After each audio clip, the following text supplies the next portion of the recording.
Warfare played a huge role in Aztec society and was the primary driver of the empire's expansion. Military service was mandatory, and both commoners and nobles alike would take to the battlefield. All Aztec boys would train in school before being recruited into the army and advancing up the ranks. Today, we'll be taking a look at what it took to rise to the top. A brief set of disclaimers before we begin.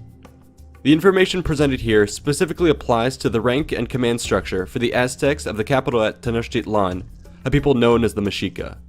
As such, this information isn't necessarily applicable to the militaries of other cities of the Triple Alliance or Mesoamerica in general. Secondly, much of the information presented comes from a small selection of surviving documents which represent only a tiny cross-section of the full complexity of the Aztec military and which sometimes contain contradictory information. As a result, this video should be taken as a general guide only based on one potential synthesis of multiple sources. But with that being said, let's go ahead and get started. Joining the army. All males would be put through the Aztec education system in their early teens. Here they would be taught discipline, courage, and martial skill. Students who prove themselves physically and mentally would be recommended for recruitment by their schoolmaster. Their first role in the army would be to serve as a porter. This was a humble but essential role, as beasts of burden were not present in Mesoamerica and supplies had to be transported by hand. Youths serving as porters would typically be apprenticed to an older member of the army, often from their own school. The porter would follow along with the army on campaign, helping to carry the soldier's personal kit and supplies for the camp. The older soldier would in return protect and tutor the younger ward. Parents would offer gifts to solicit the help of more experienced warriors. Nobles here had the advantage of great wealth and connections to ensure that their sons got the best trainers. At this rank, porters would be dressed simply. They sported a loincloth and net bag to carry their supplies, but had no armor or other distinctive marks besides a hair tuft they grew on the back of their head called a piltontli. Novice soldier. After gaining some experience with army basics, porters would become novice soldiers around the age of 20. This meant that they would take up arms and enter the battlefield. However, at first they would likely do so as support troops who did not bear the brunt of combat on the main battle line. They would have had simple equipment, wearing a breechcloth, sandals, and a cape. Some sources state that these novices would don a standard Mesoamerican body vest known as the Ichcahuipilli, which was traditionally constructed of several layers of braided cotton. Likely armed with a spear, or Tepoztopilli, they would accompany their mentor into battle, striking from relative safety at their targets while more experienced troops fought close up and hand-to-hand. After battles, their mentors would instruct them on how to take up the pursuit and secure captives. With some more experience, these novice soldiers would get closer to the front line, and Aztec's first few battles were extremely important in determining their advancement through the ranks. Before we proceed down the path of a theoretical military career, it's important to mention that not all Aztecs followed this route. While all men were expected to serve on campaigns, not all of them pursued it as a career. Often these individuals had other occupations as farmers or craftsmen, and thus did not advance very far. Typically, they would contribute to the fight by serving as porters or being deployed as skirmishing troops armed with slings and bows. With this in mind, let's now forge ahead. Military rank progression. Promotion past the rank of novice was tied to battlefield performance. This was primarily judged by one's ability to capture enemy soldiers who would be taken as slaves and later ritually sacrificed.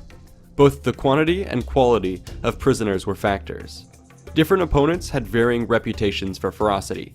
Capturing a warrior from Tarascan lands or some high-ranking enemy was far more prestigious than capturing a warrior from Huaxtec lands or some common soldier.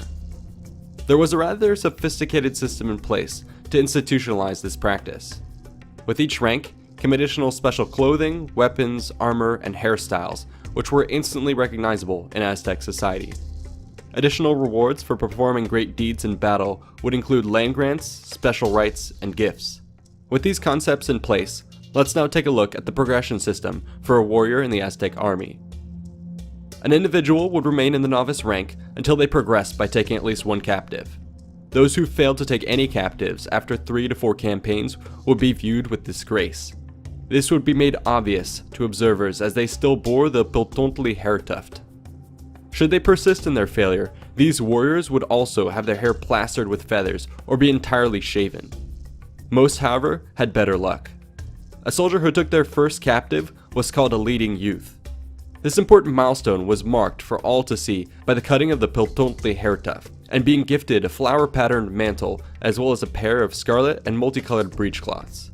Now, the warrior would also be allowed to carry a simple Macuahuitl and a shield or Chimalli without any decorations. A soldier with 2 captives was rewarded with an orange mantle with a red trim, and from this point on in battle was able to wear a Tlahuitzli, a full-body suit made of cotton with sewn feathers of varying colors to form patterns. The 2 captive soldiers' Tlahuitzli was Huaxtec styled, meaning that it was derived from the Huastec people and was usually distinguished by having black marks called hawk scratches, a conical hat, and a nose ring. A soldier with 3 captives was elevated to the rank of Teacher of Youth or Master of Youths, depending on the translation. As such, they were given permission to educate others at school. They would be gifted with a conch shell patterned mantle. In addition, on their backs, they would wear an ornament often in the shape of a butterfly.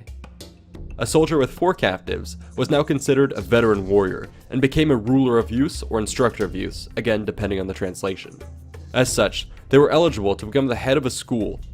They now were gifted a mantle of black and orange stripes with a trim pattern.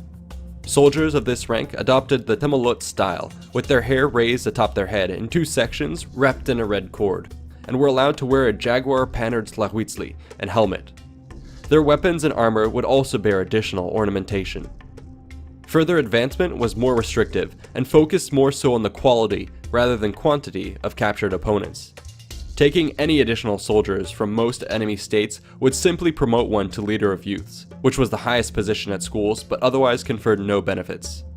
However, a 5th captive taken from a prestigious enemy would allow one to become a great captain and be awarded many gifts, including richly ornamented headbands, labrettes, earplugs, and capes.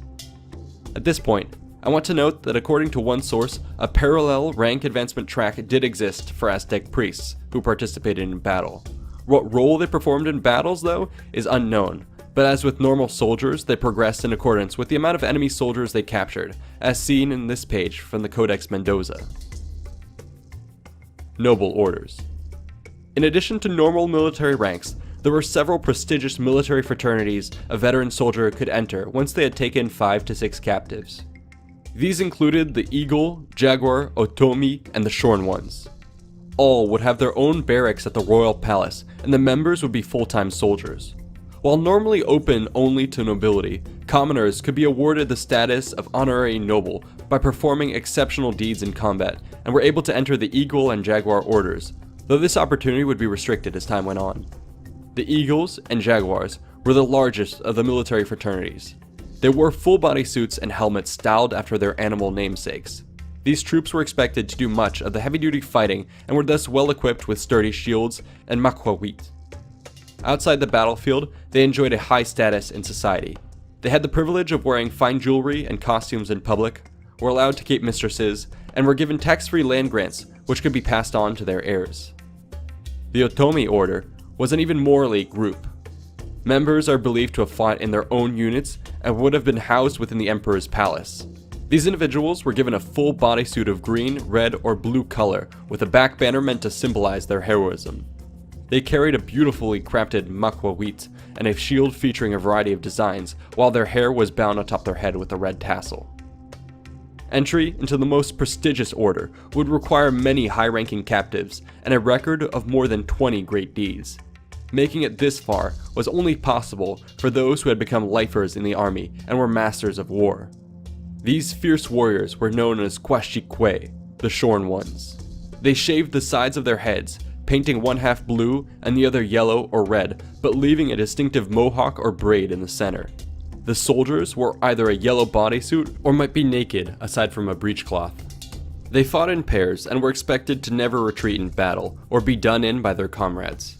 Unlike other ranks and military orders, they did not teach at schools, so as to stay active combatants. Leadership. Thus far we have covered the hierarchy of rank-and-file troops and will now be turning to the leadership structure. At the very top would be the king, or Tlatoani. He often led campaigns and participated in battles. Such rulers would wear whatever they pleased. This might include an exclusive war suit with the attire and regalia of the god Xipe Totec, or other popular feathered tunics and skirts exclusively worn by Mexica royalty, high nobility, and top commanding military offices. Just below the king was his war council. Chief among them in authority was the master of the House of Darts. He wore a white Tlahuitzli and a helmet fashioned after skeletal demons. Other members of the council included the master of the House of Darkness and various rotating positions, such as the cutter of men. While some sources say it was possible to reach these ranks by capturing a sixth reputable captive as a great captain, in practice, these positions were often occupied by members of the royal family. Below the war council were a variety of other high-ranking command positions and special titles. These would control the large units in the Aztec military, while also serving administrative or judicial roles in Tenochtitlan's government. Further down were the various officers and captains who controlled the smaller units in the army. They are believed to have been drawn from the higher-ranking veterans we previously discussed. Unfortunately, the exact nature of these leadership roles is heavily contradicted between sources, and we don't have a complete and consistent picture of how they operated or were equipped. For now, this is where we will leave things. I hope that through this video we've been able to demonstrate the high level of organization present in the Aztec army. I find this level of nuance absolutely fascinating to examine, and am saddened by mainstream portrayals of the Mesoamericans as primitive bands of jungle raiders. This does a huge disservice to their sophisticated societies. It also bears keeping in mind that this video focused on the system of just one city, with other Aztec cities and the cities of foreign kingdoms and empires all having their own comparably complex systems. Even those who are cognizant of how the Aztecs were a far more complex empire often forget that Mesoamerica as a whole was filled with a vast array of city-states and empires, and not just tribes. We hope you enjoyed, and be sure to stay tuned for more videos on Aztec warfare. If you found this topic interesting, check out these related videos about our fascinating past. Be sure to like and subscribe for more history, and check out our description for ways to support the channel. Thanks for watching.